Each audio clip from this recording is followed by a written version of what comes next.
Dan saya merasa bahwa ya seluruh pengetahuan itu kan sekedar menguji konsistensi di dalam reasoning, di dalam penalaran. Filsafat sebetulnya mirip dengan matematik karena ingin menguji konsistensi. Matematik hanya menguji konsistensi. Jadi bagian yang sama antara matematika dan filsafat adalah di dalam memelihara keruntunan penalaran. Salah bernalar dalam matematika dan salah bernalar dalam filsafat itu fatal.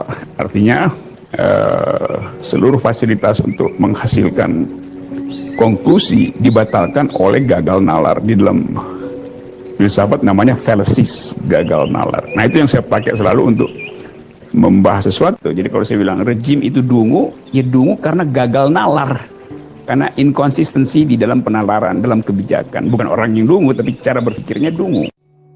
Bismillahirrahmanirrahim. Nah, yang hilang dari peradaban modern adalah Allah itu tidak begitu hadir di hati kita. Saya sering cerita di mana-mana, teks hadis itu sebenarnya berbunyi gini, ini hadis sahih. Mangka na yu'minu billahi wal yaumil akhir fal yukrim jarahu. Ada yang fal yukrim jarahu dhaifahu, ada yang fal yakul khairan aw yasmut. Siapa yang iman dengan Allah dan Rasul maka harus memuliakan tetangganya, memuliakan tamunya. Dulu itu ada seorang ulama dipanggil anak muda, dibully terus sekarang. Wahai kiai, datang ke rumah saya. Datang kiai itu. Setelah sampai ke rumah orang itu, silakan kiai kembali ke rumahnya. Saya tidak butuh kiai. Kiai itu dengan riang kembali. Setelah di rumah dipanggil lagi. Pak Yai, silakan datang ke rumah saya. Datang lagi. Ya senyum-senyum kiainya santai. Wah, nggak jadi butuh Pak Yai. Silakan kembali lagi. Sampai 3 kali. Oh itu kalau rektor digitukan marah itu. Dosen marah. Kiainya santai. Santai, senyum-senyum, rileks. Ketika ditanya, kenapa Pak Yai tidak tersinggung? Jawabannya unik. Anak muda, saya ini senang sekali nuruti perintah Allah, disuruh menghormati tetangga. Sehingga ketika Anda manggil, ya saya datang. Ketika Anda nyuruh pulang, ya saya pulang. Saya senang sekali nyenang kantongku. Dan itu perintah Allah, jadi tidak ada hubungannya dengan kamu.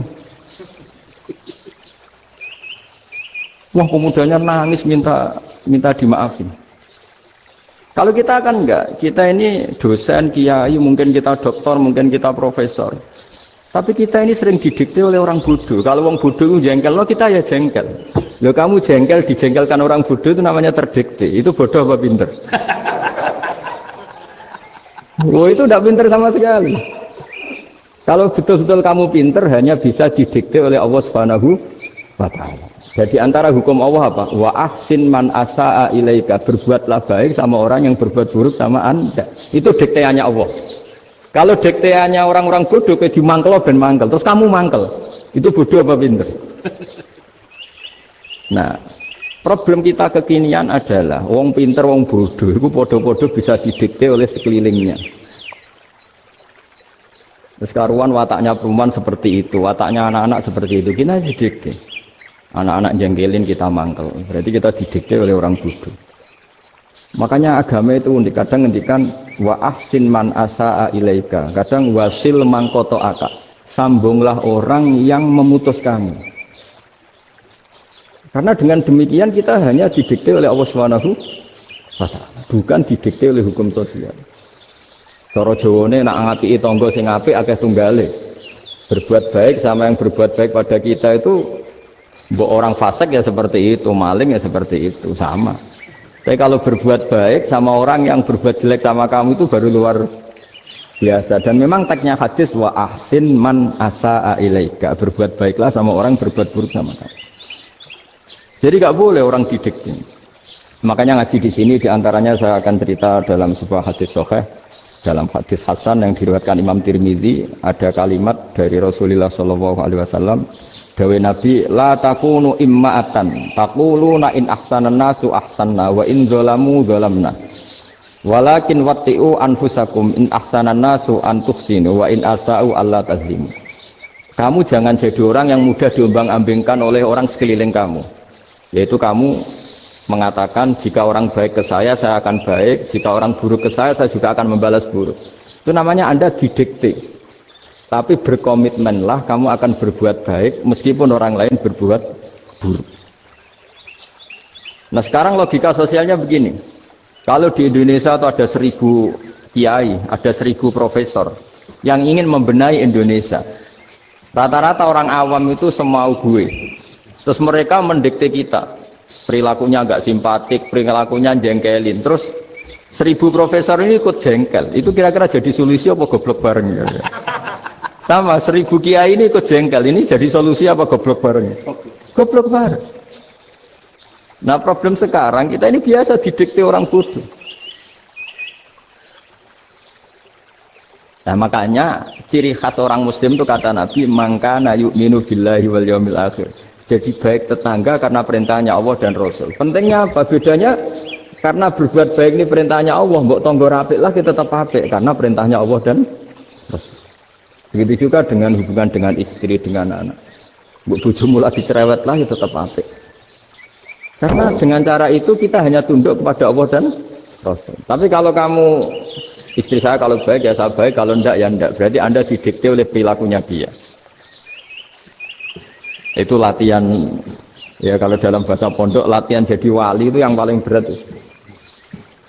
Nabi itu kalau sama orang munafik itu sabarnya Masya Allah. Padahal Nabi berso kalau orang itu orang munafik. Karena dengan cara seperti itu, bahwa kebaikan Nabi pada seseorang itu atas perintahnya Allah dan Rasul, bukan atas nama servis. Kalau Nabi hanya baik kepada Abu Bakar, itu mungkin orang bilang, wisadu nih Abu Bakar baik sama Nabi. Tapi kalau Nabi baik sama orang munafik, Abdullah bin Ubay bin Salul, itu kalau nggak perintahnya Allah dan Rasul itu nggak bisa. Nah ini cobalah berlatih seperti itu, sehingga kita tidak mudah didikte. Saya ulang lagi, nggak mudah apa? Didikte. Maka di antara kebaikan Allah dan Rasul adalah bahkan orang dolim saja diberi jatah rahmat. Makanya tadi seperti mukadimah yang dibaca Pak Haris tadi, agama ini rahmatanil alamin. Orang yang dolim saja dapat jatah apa? Rahmat, apalagi yang soleh. Nah kemudian yang perlu dicatat, kenapa kita menjadi enjoy dengan Islam? Islam itu adalah agama yang tidak didikte oleh materi. Jadi kalau Anda ingin makan enak, mungkin kalau pikiran kebanyakan orang, anak-anak muda yang milenial, yang gaul, ingin makan enak ya makan yang disukai. Misalnya sate atau bakso Malang atau apa.